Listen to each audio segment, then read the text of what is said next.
सभी विद्यार्थियों का, सभी किसान लोगों का हमारे अपने YouTube चैनल एटिक27 में आप सभी का हार्दिक अभिनंदन है। आज का हमारा टॉपिक है importance revaluation related to agriculture. Agriculture कृषि की प्रमुख क्रांतियां। हमारे किसान लोगों ने किसी भी क्षेत्र, अलग अलग क्षेत्रों में बहुत ज्यादा काम किया कि उस काम की इतनी ज्यादा चर्चाएं होने लगी, इतनी ज्यादा उसके प्रदर्शन होने लगे, इतनी ज्यादा उसकी वाह वाह होने लगी कि वो एक प्रकार से क्रांति का रूप ले लिया।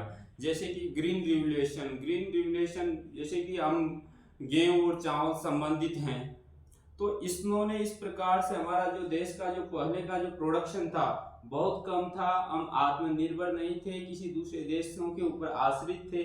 तो हमारे जो वैज्ञानिक लोगों ने बहुत ज्यादा मेहनत की और मेहनत करके उसको इस प्रकार से अनाज का उत्पादन इस प्रकार से किया कि बहुत ज्यादा उत्पादन होने लगा। तो वो एक प्रकार से क्रांति का रूप ले लिया। तो ये आज हम सभी क्षेत्रों में, अलग अलग क्षेत्रों में अलग अलग प्रकार की क्रांति है। तो सबके अलग अलग प्रकार की क्रांति यहाँ पर लिखी हुई है। मैं ग्रीन रिवोल्यूशन भी लिख देता हूँ, यहाँ पर लिखा हुआ नहीं था।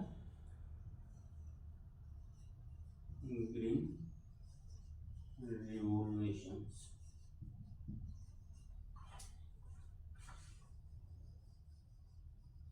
ये सीरियल्स प्रोडक्शन से संबंधित है। सीरियल्स प्रोडक्शन से संबंधित है। प्रोडक्शन से संबंधित है। देखो, हर एक क्षेत्र में अलग अलग प्रकार की क्रांति है। जैसे कि white revolution. White revolution milk से संबंधित है, दूध से संबंधित है, जो कि सबसे जो हमारे दूध का उत्पादन किस प्रकार से बढ़ा है, इस प्रकार से 1970 के लगभग जो क्रांति चली थी हमारी ग्रीन रिवोल्यूशन वाली, तो इसमें क्या है कि दूध का उत्पादन इतना बढ़ गया था कि हम आत्मनिर्भर हो गए थे। इसी प्रकार से हमारी जो ब्लू रिवोल्यूशन है, ब्लू रिवोल्यूशन पीस प्रोडक्शन से संबंधित है। ये हमारी जो व्हाइट रिवोल्यूशन 3 स्टेप में चली थी, है ना। तो ये अलग अलग क्षेत्रों में अलग अलग प्रकार, ये अलग अलग क्षेत्रों की अलग अलग प्रकार की यहाँ पर रिवोल्यूशन दे रखी है, क्रांति दे रखी है। जैसे कि व्हाइट क्रांति मिल्क प्रोडक्शन से संबंधित है, उसी प्रकार से जो ब्लू रिवोल्यूशन है वो पीस प्रोडक्शन, मछली उत्पादन से संबंधित है। अगर हम बात करें ब्राउन रिवोल्यूशन की, जो कि फूड प्रोसेसिंग से संबंधित है, इधर से हम आलमंड या बादामी क्रांति की बात करें तो ये स्पाइसेस, मसाला उत्पादन से संबंधित है। ग्रे रिवोल्यूशन, ये ग्रे रिवोल्यूशन मेरे हिसाब से इम्पोर्टेंट है, इसको पूछ सकते हैं, क्योंकि अभी जो हमारे राजस्थान में जो किशनगढ़ में मार्बल की मंडी है, राजस्थान में किशनगढ़ में मार्बल की मंडी है, और वहां पर जो मार्बल निकलता था कुछ, उसके माध्यम से लोगों ने DAP, single super phosphate, urea, इस प्रकार के अलग अलग प्रकार के उर्वरक बनाए हैं।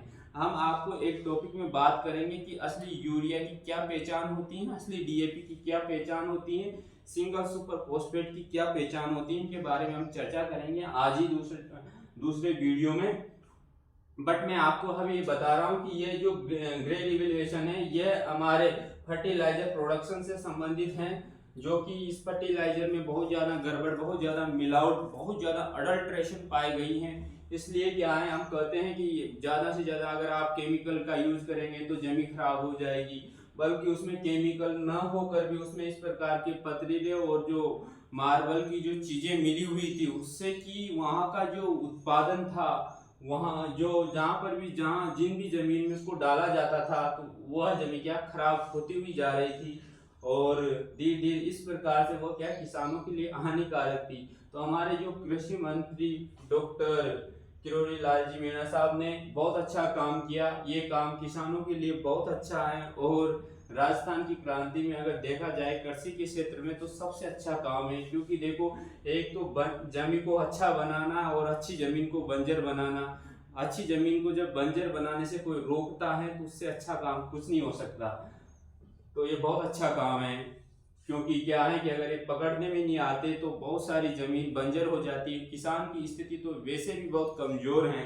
तो ऐसे काम, इस प्रकार की चीजों से आपको बचना चाहिए कि कहीं ऐसी मिलावट की चीजें न यूज करनी चाहिए। जबकि ये ग्रे रिवोल्यूशन का मतलब है कि फर्टिलाइजर का इतना ज्यादा उत्पादन हो गया, तो कहीं चीजें गलत भी उत्पादन हो गई, मिलावटी वाली चीजें भी उत्पादित हो गई। तो मिलावटी वाली चीजों की जांच की गई, तो ये यहाँ पर हमारे राजस्थान में किशनगढ़ अजमेर के पास मार्बल मंडी है, वहां पर इस प्रकार की फैक्ट्रियां मिली हैं, जिससे कि वहां पर इस प्रकार का काम किया जा रहा था, जो कि किसान की आर्थिक स्थिति को सुधारने के बजाय उसकी आर्थिक स्थिति को तो कमजोर हो रही थी, साथ ही साथ उसकी जो जमीन भी थी वो भी बंजर हो रही थी। तो ये पकड़ने से कृषि के क्षेत्र में एक बहुत अच्छा काम हुआ है। जो हम पिंक रिवोल्यूशन के बारे में बात करें, पिंक रिवोल्यूशन झींगा उत्पादन और प्याज उत्पादन, brown production and onion production से संबंधित है पिंक रिवोल्यूशंस। ये हमने थोड़े इंग्लिश के शब्द इसलिए लिखे हैं क्योंकि हम साइंस और टेक्नोलॉजी से कनेक्टेड हैं, उससे कनेक्ट हो रहे हैं। साइंस और टेक्नोलॉजी को समझने के लिए हमें, पहले भी मैंने बोला था कि हिंदी भाषा तो सबको आनी ही चाहिए, पर उसके अलावा अगर हमें टेक्नोलॉजी को बहुत अच्छी तरह से समझना है, अपनी जो टेक्नोलॉजी को ट्रांसफर भी करना है, तो क्या है कि हमें इंग्लिश का ज्ञान होना भी चाहिए। और आज हम विदेशों में भी बहुत सारी कृषि के बारे में चर्चा करते हैं, तो कई देश तो बहुत ज्यादा, जैसे इजराइल की बात सामान्यतः हम करते हैं, वो बहुत ज्यादा एडवांस हैं एग्रीकल्चर में। तो ऐसी चीजों अगर हम उनसे अपनी जो तकनीकी का ज्ञान किस प्रकार से अर्जित कर पाएंगे, उसके लिए हमें भाषा का तो ज्ञान होना ही चाहिए, ताकि हम अपनी बात बता सके और उनकी बात को समझ सके। इसलिए व्यक्ति को हमेशा हमारे को एक इंग्लिश का ज्ञान भी होना अति आवश्यक है।